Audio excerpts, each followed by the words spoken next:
I did.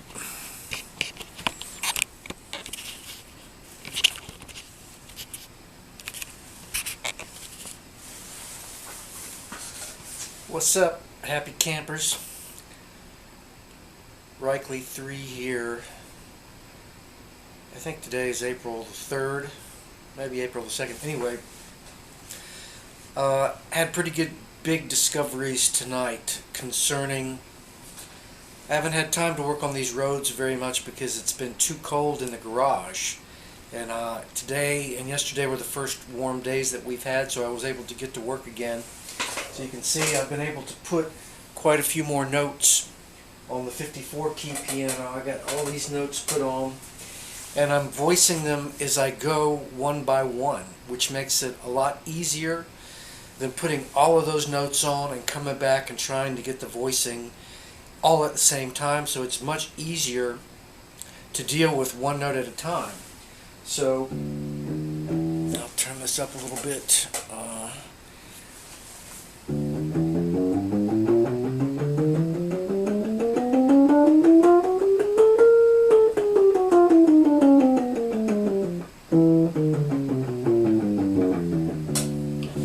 Which I think is sounding pretty good for a 54 key, which was a rarity, an oddity.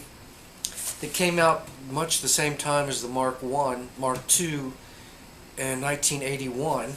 But the interesting thing is the pickups are wired differently in series, not in groups like they are in the Mark II. So I can tell quite a different sound. The first realization I had was that I actually preferred the sound of the 54 after I put new grommets and I began voicing it more than I did my 73, which I felt like I'd pretty much finished the voicing process, which led me to be suspect of why the 54, with very little work on tuning or voicing, was sounding better than the Mark II. So, man, I don't know if I have the pedal hooked up.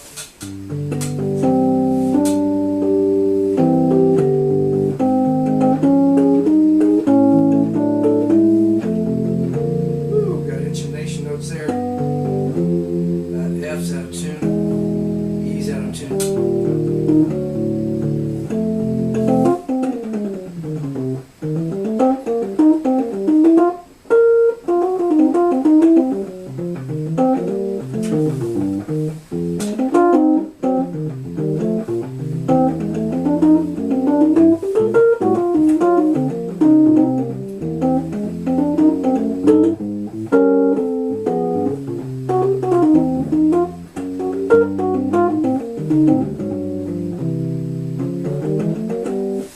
Anyway, I was liking the sound of the 54 better because it has a stronger fundamental and not quite so many overtones, but it makes it really easy to hear the pitch. And then when I came back and I played the 73, it seemed to have much more high-end response, but not as much solid low-end. And so I started to question, is there some other things that I could do? And the thing that I remembered is that because on the 54, while when I did get it at one time, it did work. The last time that I pulled it out from storage, it did not work. And I had to troubleshoot it, so I didn't know what the problem was, and I ended up thinking that the sliders here were bad, and also that cap that they put in there for this tone control, which is basically nothing. Everybody agrees that the cap goes bad and it doesn't do anything, and so the sound of the 54 from the beginning was always way too muddy to play on a gig, so hence it never got used.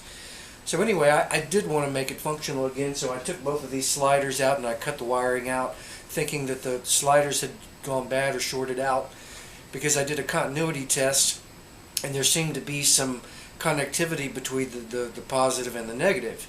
But it turns out even after I ordered a set of replacement sliders, they were probably okay. It turns out that simply the 1/4 inch jack was bad, and also I think the RCA jack that plugs the harp into the 1/4 inch was also bad. So that was the fundamental problem that I didn't figure out until much later. And then I did a kind of silly thing because I wanted to get the 73 key restored first, and it had 15 or so bad pickups, and at that time I didn't have a way to, I couldn't afford new pickups, and I hadn't found somebody to rewind them. So what I did, maybe carelessly or stupidly, was I harvested the top 15 pickups off the 54 key and used those as my band-aids in the 73 to get all of its pickups functioning.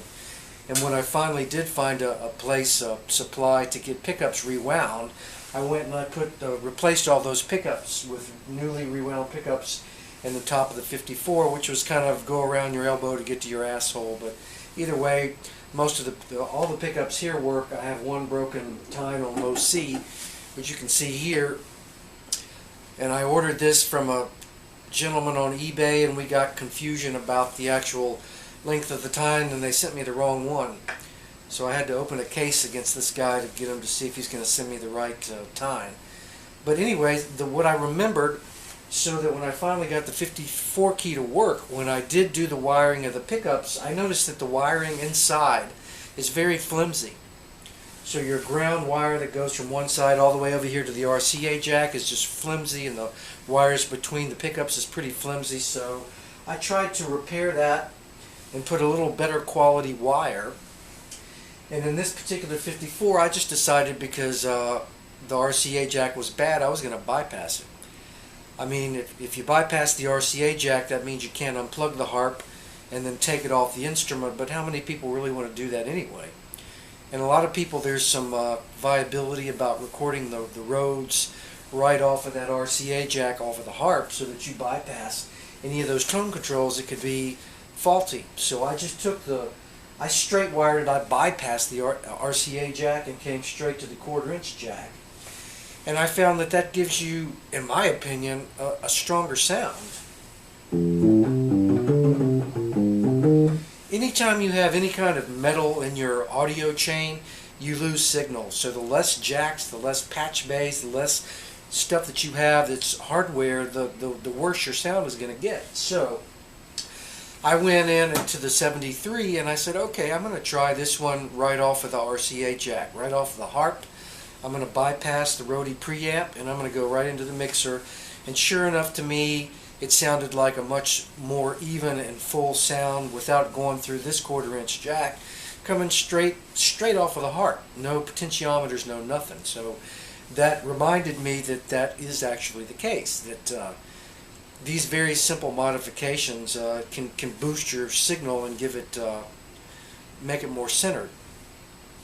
So at the same time, I got a little bug up my butt, and I said, all right, well, I might as well go ahead and check the tuning, because as I played between the two pianos,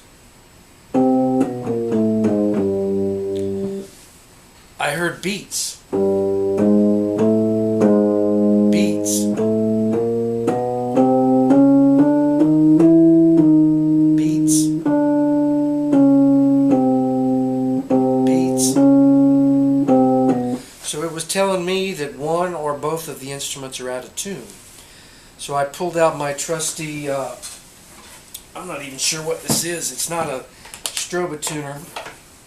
It's a Peterson audiovisual tuner model 520 strobe. It is a real strobe that my dad has had. It's been sitting in our garage for years and never been used. So I figured, well, it's time to use it. So I broke out the old Peterson strobe, and it turns out the 73 key was just whack, out of tune. Whenever I replaced the grommets and the screws and tried to revoice it, I moved all the springs on the tines because I oiled them and I wanted them to be not rusted, and I moved all of them, which really got the whole instrument out of tune. And in retrospect, I wouldn't go back and do that again. What I'm doing on the 54 key instead is I clean each assembly like this. You have to clean this post that you can see has corrosion, white corrosion on it. So I take these off, and with steel wool, a grade 1, which I tried to find at 3 different stores tonight on a Tuesday night, including Walmart and Lowe's and Harris Teeter. No one had grade 1, the proper coarseness of steel wool that I used to get this corrosion off. But anyway, I steel wool all 4 sides of the post and the end, and then I steel wool the tine itself to get the rust off. Then I put a drop of 3-in-1 oil on the spring and turn it without moving it. Laterally, I just twist it to make sure that it's loose. Check to see if there's any rust on the tone bar, and then I run a thin layer of mineral spirits on the tone bar to clean it. And then I come back, I put 2 new screws and 2 new grommets, put the springs on, and install that. So you can see I got 1, 2, 3, 4, 5, 6, 7, 8, 9, 10, 11, 12, 13, 14, 15, 16, 17, 19 more tone bar assemblies before the 54 key will be back together again. But the point and purpose of this was, okay, so many of the notes were out of tune, and I found out initially when I had to try to put this back in tune how difficult of a process that is. They make this specially little tool, this little dealy whapper, you know, that has a serpent's tongue so that you can actually go down in between the tines like this, and you can try to move that screw either direction to get it to tune. Well, I figured from the factory they had to have an easier way to do that because that's really time consuming. And you're talking about on these little high notes up here, the measurement that you have to move that tuning spring is just microcosmal. So you really, I'm sure somebody makes a device like a caliper that you measure these micro increments of something that you could put on there, and then it will make these very small adjustments as you turn, not like a screw, but anyway, a much more resolved, highly resolved, fine-tuned type of movement so that you can get these in tune more easily. But I had to struggle. So what I ended up doing is lifting the harp up,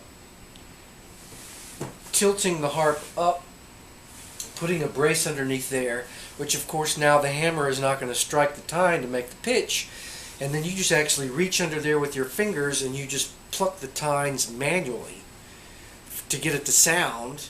Look at the oscilloscope, and then because your hands are already underneath the harp on the tine, you can use your other hand to move the spring. And it's much quicker to be like in the womb than it is to be way outside the womb with the sonogram trying to get the tuning. So you actually reach your hands up in underneath the harp, pluck it with one hand, ding, and then you move the spring in little teeny bits to tune it. So I did that and put it back down again, and it showed to me it was in tune on the strobo tuner when you pluck the tines with your fingers, but word up, when you put the harp down and you hit it with the key, now they're flat. So it wasn't an accurate way to tune the Rhodes. So I had to go back and use this thing the old-fashioned way with the harp down and try to get some of these basic notes in tune. So I think I did a pretty good job on the 73.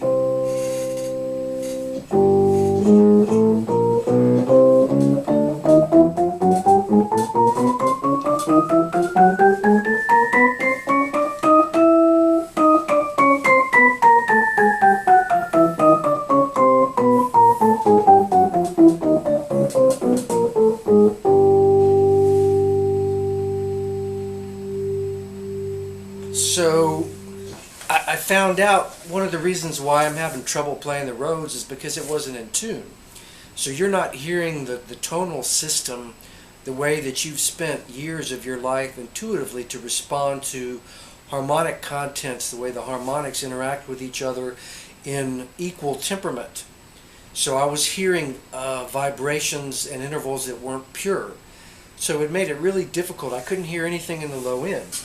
And so now that it's basically much more closely in tune, the sound is a lot prettier. And the voicing sounds okay to me, and now I think I got a reasonable... Still, I prefer the sound coming right off of the harp. So because I put the lid back on because it holds my jig, I had to plug the Rode preamp back in again and hence go through another 1/4-inch jack to these Leslie speakers.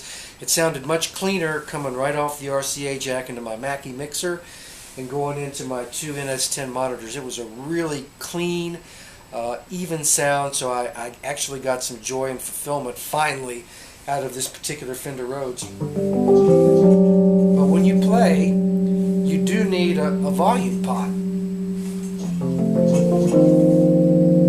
You need to be able to control your volume.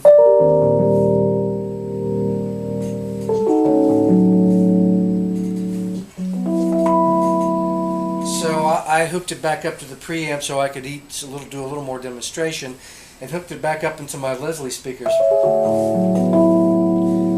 which give me this nice vibrato.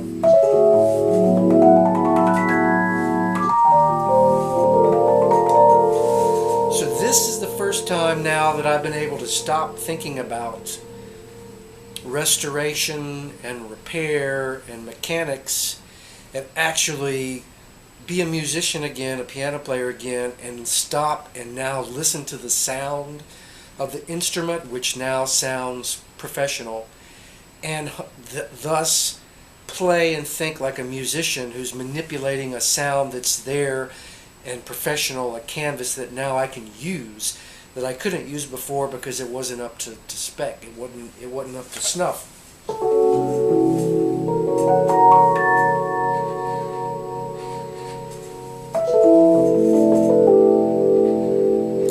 And it also gave me a really good idea that my Leslies are still got a little bit of stuff that I need to do to them.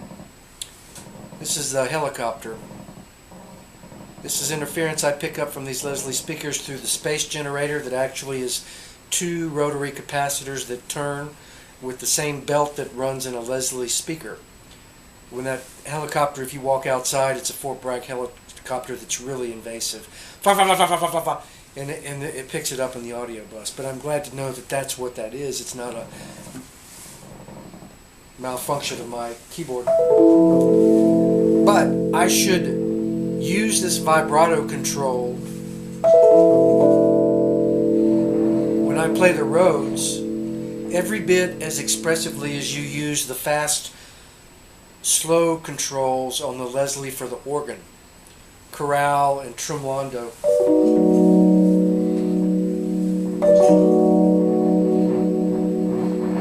So I got a way a little bit to go to get the ground loop out of this preamp. And also, when this helicopter goes away,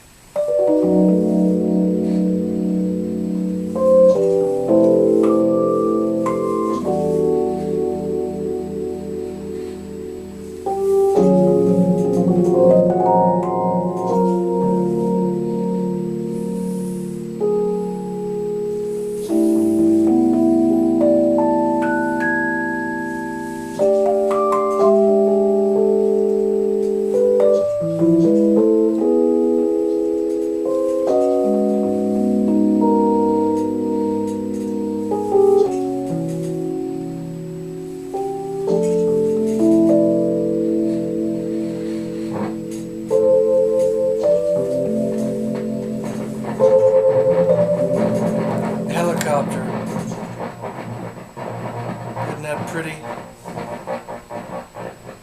Avionics. Aviation electronics. But anyway, I just wanted to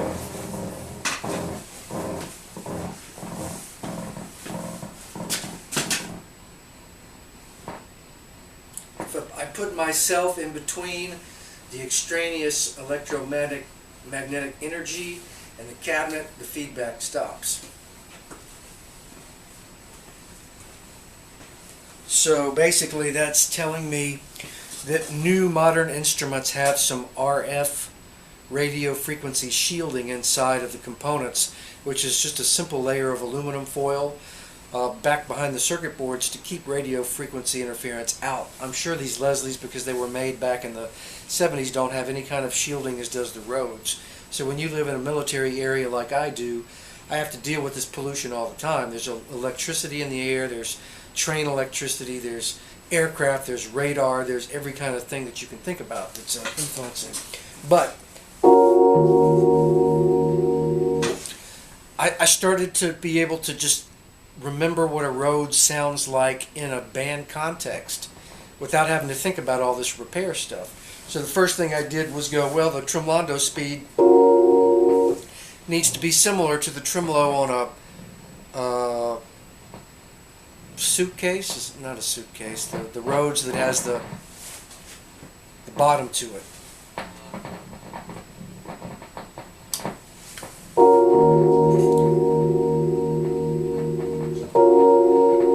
like I like the vibrato usually slow.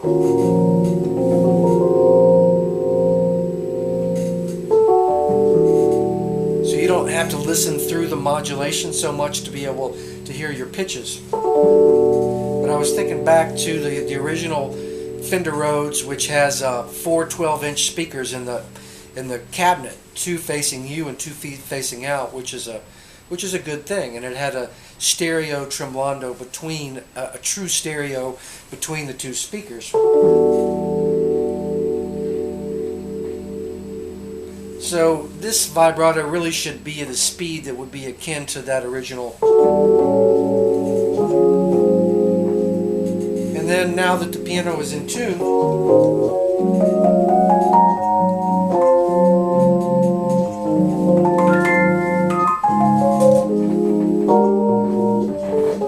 now I can start to hear the whole canvas of the piano.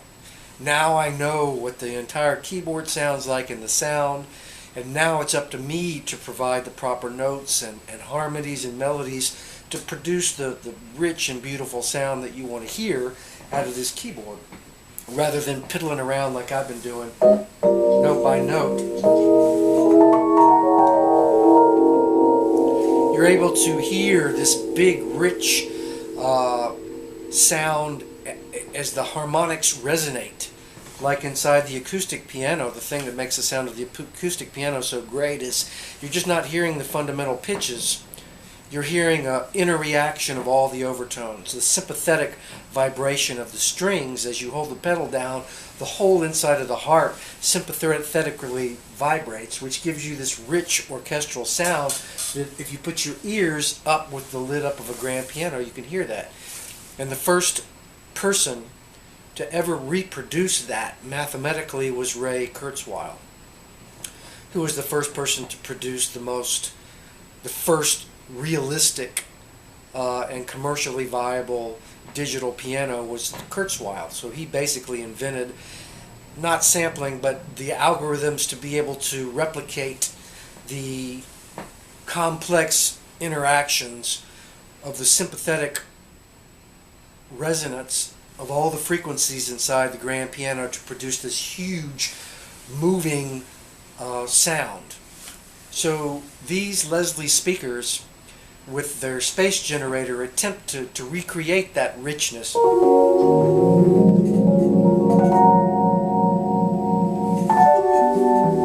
And now that the piano is in tune, it's much, much richer and closer to that kind of sound that I remember from years ago.